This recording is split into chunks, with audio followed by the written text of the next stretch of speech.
Aujourd'hui on va parler de ma pire expérience en concert, c'est la Saboteur partie 4 et je vous en parle tout de suite. T'as mis tes pompes pour le bal, on met des balles dans le pompe. Pour vous donner un ordre d'idée de la qualité de la soirée et comment les gens l'ont ressenti, j'ai fait un sondage sur Twitter pour savoir. Les réponses c'est 12% pour lourd, 31% pour nul et 57% pour mitigé, avec 108 réponses sur à peu près 2000 personnes apparemment qui étaient sur place. Donc c'est pas mal en vrai comme panel. On commence les explications. Je vais essayer de faire très rapidement pour vous raconter tout ça, parce qu'il y a eu pas mal de choses qui se sont passées. Ça s'est passé en plus hier soir pour la sortie de la compilation de l'album du label. La tape elle est cool. Donc là, grosse soirée pour fêter ça. C'est la 4ème édition, donc j'ai pas fait les 3 premières, mais du coup là je me suis dit c'est l'occasion, on va y aller. Ça s'est passé au Terminal 7, c'est une salle à Porte de Versailles, il y a 2000 places il me semble. Donc on arrive, 22h heure du début, grosse queue pour rentrer, et c'est là que commencent les problèmes. La queue a duré vraiment 1h50, 2h. On arrive au premier contrôle, carte d'identité pour certains, moi on m'a pas contrôlé, on contrôle juste mon QR code. Du coup je passe. Deuxième contrôle, celui du corps, pour voir si tu caches pas un truc bizarre. Il y avait des rangées pour les hommes, une rangée pour les femmes. Il y avait vraiment pas mal de filles à la soirée. La meuf qui contrôle les filles, elle était trop en mode montre ce qu'il y a dans ton sac, ta veste et tout. Elle prenait méga de temps. Ils ont été obligés de faire une deuxième file du coup pour les filles pour qu'elles puissent passer. Et donc c'est allé beaucoup plus vite. C'est des trucs anodins, mais vous allez voir que voilà, au fur et à mesure de la soirée, mentalement, c'est assez dur de le vivre. On entre et là il y a l'ESRAM. On avait DJ Drowsy, l'ESRAM, Jeune Pousse qui est une DJ aussi, Norsace Berlusconi, DJ Lucky et enfin la Saboteur Release. Commence à avoir un petit problème on va dire, c'est au niveau du format de la soirée. On était vraiment sur un format 22h très tard dans la nuit. Et je pense que personne n'était au courant de ça. Vraiment, je vois à la fin de l'ESRAM, c'était cool.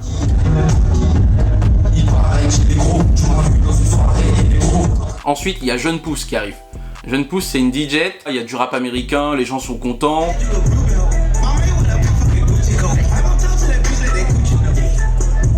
Et il y a un petit mix avec un peu d'afro, je trouve. C'est pas totalement rap en tout cas. Ça correspond pas au public. À un moment donné, elle commence à se faire huer par 2 ou 3 personnes, mais ça pouvait s'entendre. Genre vraiment, les gens restaient statiques. Je vous mets des plans un peu en vidéo où voilà, il n'y avait pas d'ambiance quoi. À la fin, elle se casse et genre, quand elle part, elle se fait applaudir, mais pas dans le bon sens. Elle se fait applaudir vraiment vers la sortie. Encore une fois, elle se fait encore un peu huer. Indépendamment de ça, je trouve que les performances de chaque artiste étaient très bonnes. Je pense que c'était pas adapté à la soirée et surtout, c'était très long.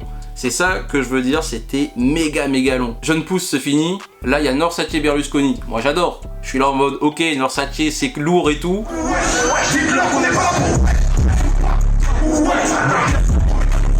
À un moment donné, ils chantent, il n'y a plus les paroles. Problème technique, ils sont obligés de changer la platine, la mixette ou je ne sais quoi là. Ça prend, je sais pas, 5 minutes, un truc du genre. Ça recasse l'ambiance, il fait ses sons et il a un album qui va sortir.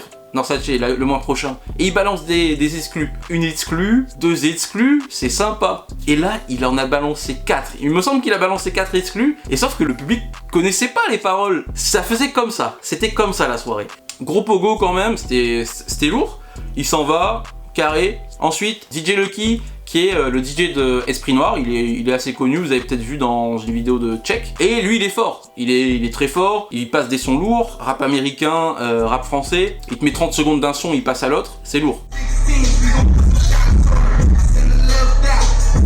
Bon, moi j'ai eu un petit souci, c'est qu'il a mis beaucoup trop de Migos, même si voilà, ripé Takeoff et tout, mais genre vraiment il y avait beaucoup de Migos, je trouve. Il enchaîne, genre je pense Drill FR4, Freeze Rael, ce genre de son, gros son, mais là c'est au bout de 30 minutes de set. Le public est là, le public est chaud, mais sauf qu'il s'arrête pas.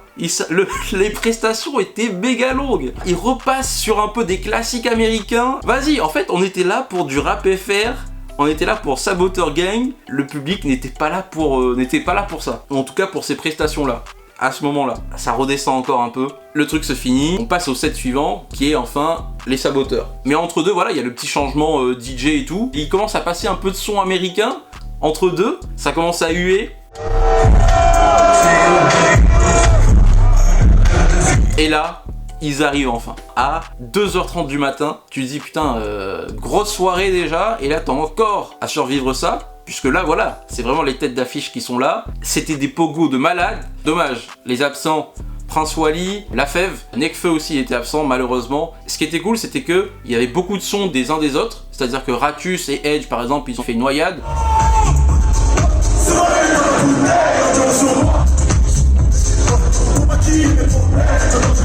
Il y a un son qui est ultra lourd, tout le monde l'attendait je pense aussi. Je voudrais quand même revenir sur un point, c'est l'accueil que le public a fait à Jazzy Bass. Franchement, c'était ouf. Genre vraiment, il y a eu un max de bruit.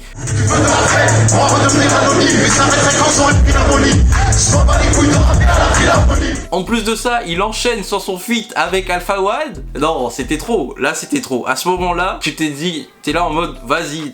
Là, c'est lourd. Là, c'est méga lourd, tu vois.